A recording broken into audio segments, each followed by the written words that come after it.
Iblis sentiasa membisikkan kepada manusia supaya membuat perkara khurafat. Dia dah sebut itu khurafat. Di antara perkara khurafat yang dicipta oleh iblis bagi menyesatkan anak Adam ialah menggalakkan manusia menziarahi kubur pada waktu tertentu seperti malam nisfu Syaban.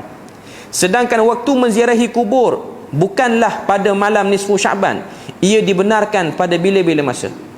Walaupun di sana ada hadis yang dikatakan Nabi ni pernah ziarah kubur pada malam nisfu Syaban. Dalam kitab Jami' Tirmizi ataupun Sunan Tirmizi, bahkan dalam syarah dalam bahasa Melayu iaitu Bahrul Mazi oleh Idris Marbawi, dia ada syarahkan hadis tu. Dia cerita tentang Nabi ni pergi ziarah kubur pada pertengahan malam pada nisfu Syaban. Tapi hadis tu ada perbahasan di sisi para ulama tentang status dia. Okay. Cuma nak katanya ziarah kubur ni by specific time tidak ada. Waktu yang spesifik tidak ada. Mana-mana orang dia nak ziarah kubur, dia boleh pergi ziarah bila-bila masa sahaja dan dia nak ziarah. Cuma dalam hadis menunjukkan Nabi ni kalau ziarah, biasanya Nabi ziarah pada waktu malam. Itu kebanyakan hadis menunjukkan macam tu. Nabi tak ziarah waktu siang banyak sangat, walaupun ada riwayat menunjukkan Nabi ziarah, tapi lebih banyak malam. Sebab malam ni dia gelap, lebih memberikan realiti duduk dalam kubur tu memang seorang diri dan gelap.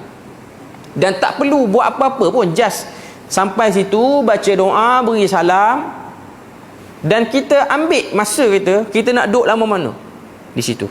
Selama mana kedudukan kita tu tidak memberi apa-apa pandangan pelik orang terhadap cara kita duduk tu, tak apa, tak ada masalah pun.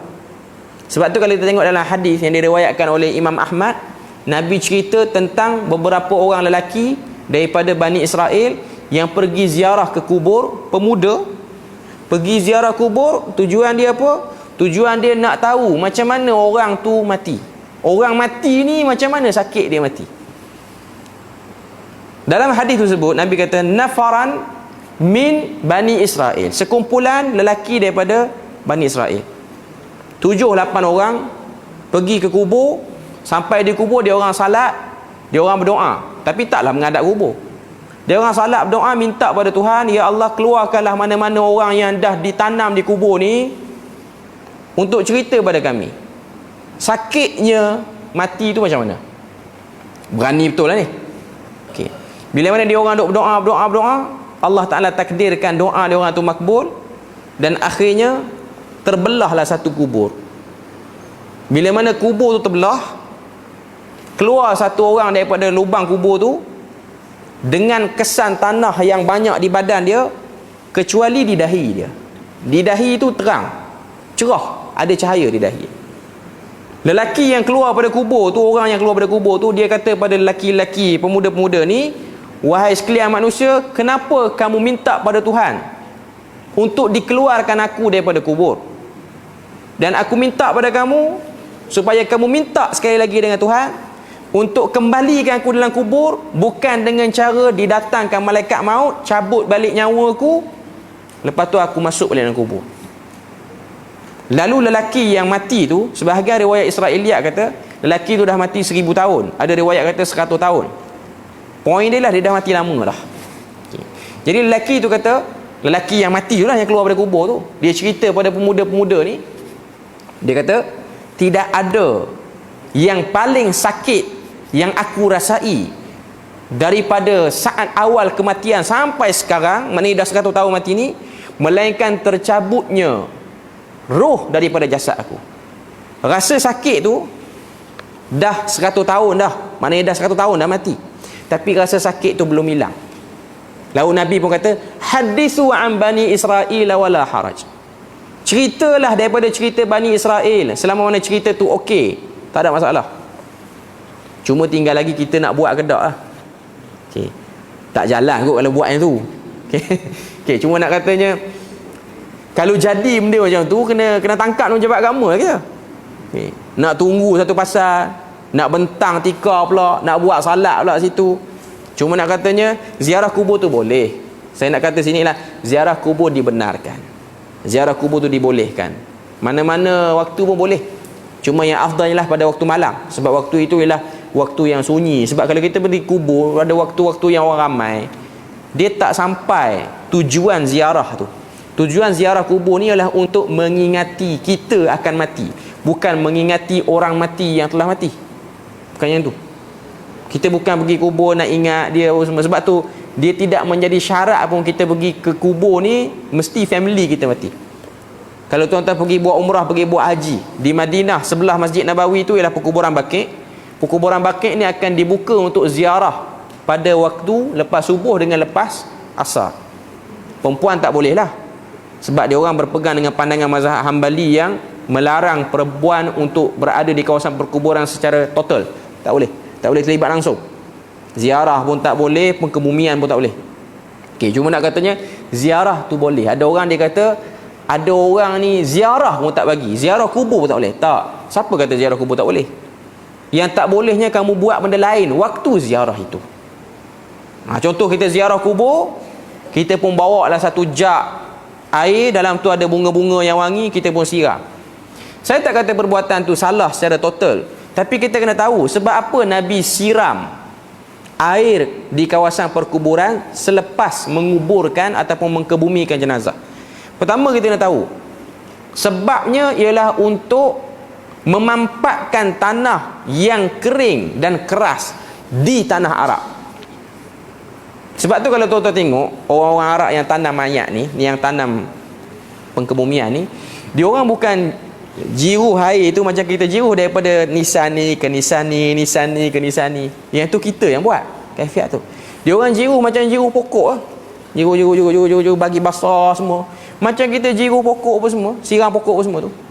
Okey, just nak bagi nampak semua basah, tanah-tanah tu kalau datang angin pun dia tak berterbangan. Okey, clear. Jadi kalau dah mati 10 tahun nak jiruh apa lagi? Apa relevannya tengok kubur tak terkopak pun, tak terbuka pun, tak nampak terkorak apa pun, tiba-tiba nak pergi jiruh lagi? Okay. Secara umumnya benda tu tidak ada manfaat apa-apa pun. Okay. Melainkan ada sebahagian para ulama menyebutkan dalam I'anatul Talibin disebut nak kena jiruh tu sebab apa? Sebab nak ambil keberkatan daripada pokok-pokok yang hidup tu, boleh beri keringanan kepada si mati. Maknanya pokok-pokok yang hidup tu, kan ada hadis tentang Nabi pernah pacak pohon tamar. Hadis yang baru ni lah yang saya bergaduh dengan satu orang tu, yang sampai jadi debat apa semua tu. Dia ingat kita tak terima yang tu, kita terima yang tu. Yang tu kita terima. Cuma kita nak kata pandangan yang kata Nabi khususkan untuk diri dia, pandangan yang kata perbuatan tu khusus untuk diri Nabi ada. Dan yang memulakan pandangan itu bukan daripada golongan-golongan yang dicok sebagai Wahabi tu. Itu poin dia. Okay. Benda tu dah lama sebut. Okay.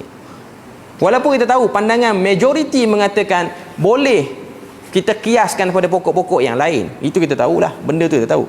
Jadi sebab tu letak bunga apa semua tu nak bagi meringankan orang kata apa, azab dengan sebab berzikirnya, bertasbihnya pokok-pokok tersebut. Okay. Jadi itu yang dibolehkan, yang dibenarkan. Dan kita tahu benda tu sebagai benda khilaf. Ziarah kubur dibenarkan. Sebagai penutup pada bab 50 ni, ziarah kubur dibenarkan. Cuma melakukan perkara-perkara yang menyeleweng di perkuburan itu tak dibenarkan. Ambil tanah kubur, lepas pada tu buat keberkatan apa semua, yang tu tak ada lah. Dan benda ni memang berlaku pun di setengah-setengah tempat. Bahkan saya tengok ada sebahagian jemaah yang pergi ziarah tempat tertentu, ambil tanah kubur tu, kepal elok-elok, bubur dalam plastik, buat balik sampai ke Malaysia pun. Buat balik sampai ke Malaysia pun.